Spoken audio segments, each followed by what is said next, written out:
Bonjour, bienvenue à Culture du Royaume, ici Régent Cloutier. Notre vision est d'équiper notre génération à découvrir leur nouvelle identité afin que tous puissent expérimenter leur plein potentiel.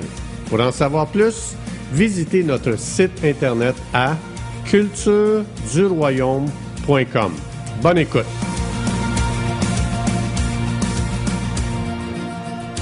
Bonjour, aujourd'hui je veux parler d'un sujet qui est à propos pour ce que nous traversons. On est au printemps ici.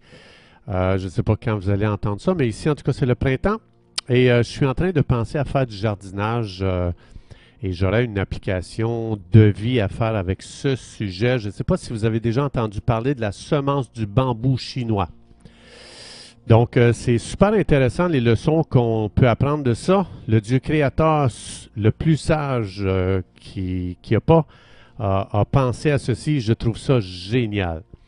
Donc, la fameuse semence du bambou chinois, la première année, tu plantes ta semence, tu l'arroses, tu mets du fertilisant, il n'y a rien qui pousse, tu ne vois rien arriver. Deuxième année, tu l'arroses encore, la même semence de l'année précédente. Tu mets du fertilisant, encore une fois, tu ne vois rien arriver. Troisième année, tu l'arroses encore, tu mets du fertilisant, rien pousse, tu vois encore rien arriver. Même chose pour la quatrième et cinquième année. Combien de gens perdraient confiance ou espoir qu'il se passe quoi que ce soit avec cette fameuse semence? Combien de gens abandonneraient leur travail avec une telle expérience?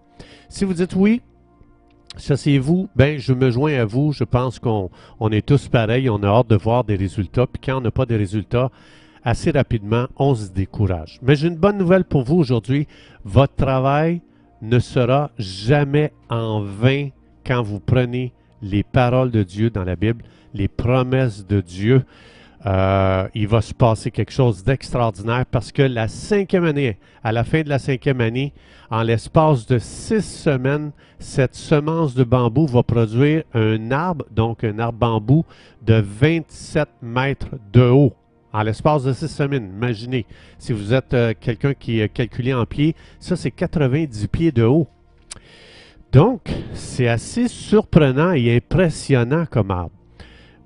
Je crois que quand Dieu a pensé au bambou, il a conçu le bambou, il pensait à vous et moi que quand on s'accroche à une promesse de la parole de Dieu et qu'on met notre espérance dans une promesse de Dieu, parce que la Bible compare une promesse de Dieu à une semence, bien, Dieu nous montre ici que notre travail va toujours être récompensé au-delà de tout ce qu'on pourrait espérer. Alors, ma question aujourd'hui, c'est, est-ce que tu traverses quelque chose de difficile? Premièrement, ce qui est le plus important à faire, c'est de prendre un temps avec Dieu, de passer du temps dans sa présence. Tu ouvres ta Bible, puis qui est la parole de Dieu, et tu demandes à Dieu de te parler personnellement dans ce temps seul avec lui. Tu lui demandes une promesse. Dieu, donne-moi une promesse à laquelle je vais m'accrocher parce que je traverse quelque chose de difficile puis j'ai besoin d'aide. Même si tu ne traverses pas de situation difficile, on a besoin des promesses pour notre entreprise, notre famille, notre santé, notre marche de tous les jours, tout ce qu'on traverse. Donc, ce n'est pas juste pour des temps difficiles, c'est pour n'importe quoi, pour prospérer dans la vie, pour avoir du succès, tout ce qu'on veut. Donc, ça se peut que tu es un nouveau croyant. Toi, tu regardes la Bible, oh boy, ça c'est un univers devant lequel tu te sens perdu. Mais je t'encourage à appeler un ami chrétien qui va te guider dans les promesses de Dieu. Et une fois que tu as des promesses, puis que même quand ton ami va donner ses promesses, demande à Dieu, quand tu es seul avec Dieu, Dieu, est-ce que ça c'est une promesse pour ma situation? Puis quand tu vas sentir la paix à l'intérieur de toi, commence à prier et à déclarer la promesse de Dieu sur ta vie, sur ta situation, parce que les promesses de Dieu sont dignes de confiance. Dieu nous a donné des promesses pour qu'on puisse voir au-delà du voile de nos difficultés, pour être protégé du désespoir. Parce que l'espérance est indispensable pour la santé mentale d'une personne, la santé émotionnelle d'un individu. Donc, Dieu ne veut pas qu'on vive dans le désespoir. C'est pour ça qu'il nous a donné des promesses, parce qu'il veut qu'on vive la vie abondante, Jean 10, et qu'on soit encouragé même quand les choses vont dans une direction qu'on ne voudrait pas. Devant la promesse de Dieu que tu as priée, que tu as déclarée, garde la promesse que je vais te donner ici dans ton cœur. Il y a une promesse dans Josué 23, 14, ça dit ceci. Reconnaissez de tout votre cœur et de toute votre âme qu'aucune des bonnes paroles prononcées sur vous par votre Dieu n'est restée sans effet. Wow! Toutes se sont accomplies pour vous. Wow! Aucune d'elles n'est restée sans effet. Wow! Ici, c'est important de garder ça en mémoire, de garder ça devant nos yeux pendant tout le temps qu'on traverse des choses puis qu'on ne voit pas de résultats.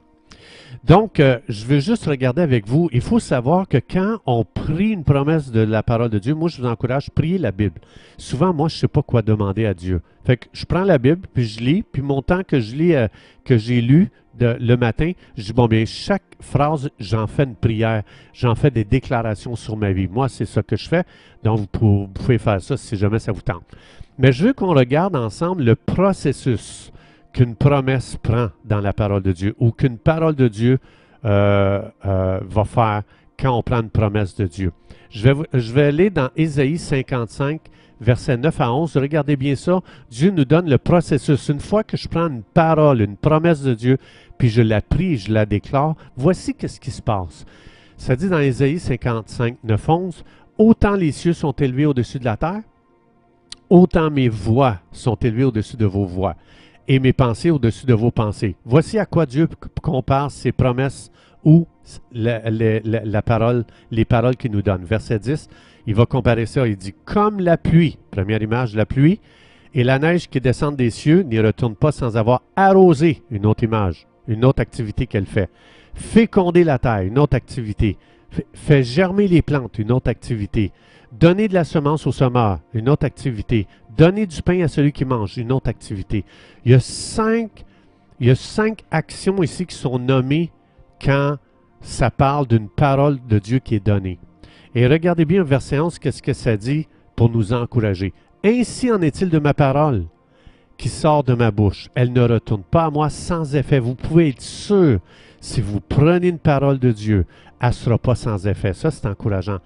Deuxièmement, sans avoir exécuté ma volonté. La parole de Dieu exécute, elle agit.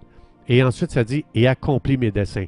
Donc, sans effet, elle ne peut pas être sans effet. Elle exécute plein de choses et elle accomplit les desseins de Dieu. C'est extraordinaire. Donc, c'est impossible que je prenne une promesse et qu'il ne se passe rien. Rappelez-vous la semence du bambou. Il y a un travail qui est caché à nos yeux, mais ça agit puissamment. C'est pour ça que Dieu nous demande de vivre par la foi. La foi, Hébreux 11.3, c'est de faire confiance à ce que Dieu a promis et non pas faire confiance à ce que mes yeux constatent. Nombre 23.19, ça dit « Dieu n'est pas un homme pour mentir. Ce qu'il a dit, il va le faire. Il va l'exécuter. » Rappelez-vous encore le bambou, cette fameuse semence. Paul dit dans 2 Corinthiens 4.18, « Nous regardons non point aux choses visibles. » Ces 5 années-là, on est trompé avec la semence du bambou. Il dit « Mais on regarde à celles qui sont invisibles. » Car les choses visibles sont passagères, les choses invisibles sont éternelles. C'est quoi ce monde-là invisible qu'on ne voit pas que Paul parle ici? Évidemment, il y a beaucoup de choses. C'est tout le monde de Dieu. Mais dans ce monde invisible, vous allez être d'accord avec moi qu'il y a les anges. Les anges, nos yeux visibles ne les voient pas. Des fois, ça peut arriver qu'on a des apparitions d'anges, qu'on voit des anges. Mais ce sont le monde des esprits qui c'est souvent impossible pour les yeux physiques de voir, à moins que Dieu le permette, une permission spéciale de Dieu. Mais ici, il faut se souvenir dans Hébreux 1.14 puis Psaume 103.20 que les anges qui sont invisibles, Dieu nous dit, je veux vous dire les boys, que les anges font un travail extraordinaire pour faire arriver chaque promesse que j'ai promis. Autrement dit, les anges sont impliqués dans le processus de faire accomplir une promesse. Donc, quand on parle du monde invisible, comme je parlais tantôt, la semence du bambou qui fait un travail qui est caché à nos yeux, c'est la même chose avec les promesses de Dieu. Mais en parlant justement d'un processus qui est caché à nos yeux, il y a aussi une autre chose qui est cachée à nos yeux, c'est la semence, quand elle est enterrée pendant 5 ans, c'est quoi qui se passe? Cette semence crée un système de racines assez puissant pour être capable de supporter un bambou de 27 mètres de haut. Donc ça, le système des racines, c'est une partie invisible aussi. C'est pas parce que mes yeux voient rien qu'il se passe rien. Il y a une raison pour toute chose. Et la Bible dit qu'il y a une saison parfaite pour toute chose. Et en tant qu'être humain, on pourrait commander au bambou, je t'ordonne de sortir la première année. Eh bien, si Dieu accomplissait ce qu'on est en train de dire, ça serait une catastrophe pour le bambou. J'ai besoin de faire confiance à la sagesse de Dieu quand j'arrive pas à comprendre.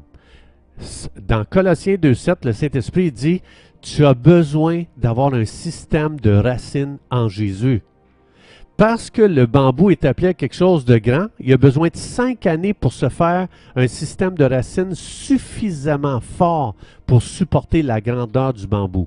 Dieu nous dit que nous, un enfant de Dieu, est appelé à quelque chose de beaucoup plus grand qu'un bambou.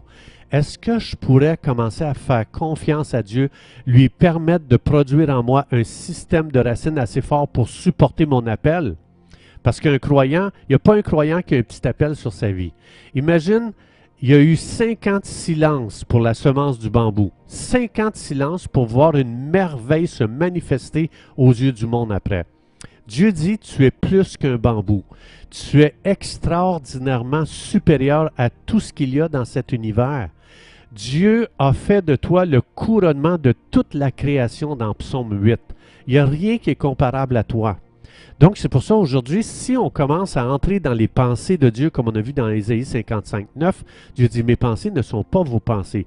Si je commence à rentrer dans la pensée de Dieu, dans l'univers des pensées de Dieu concernant qui je suis, je vais commencer à prendre plaisir au processus magnifique de la vie en disant, Dieu, je te fais confiance.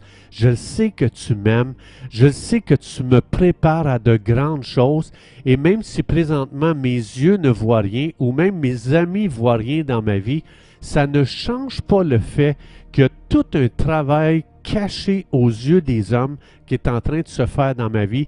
Et si je vois rien qui se passe, bien, gloire à Dieu, c'est parce qu'il y a un système de racines assez fort qui est en train de se faire, qui est caché aux yeux de tout le monde, qui est en train de se faire pour justement cette extraordinaire croissance que Dieu a préparée pour ma vie spirituelle.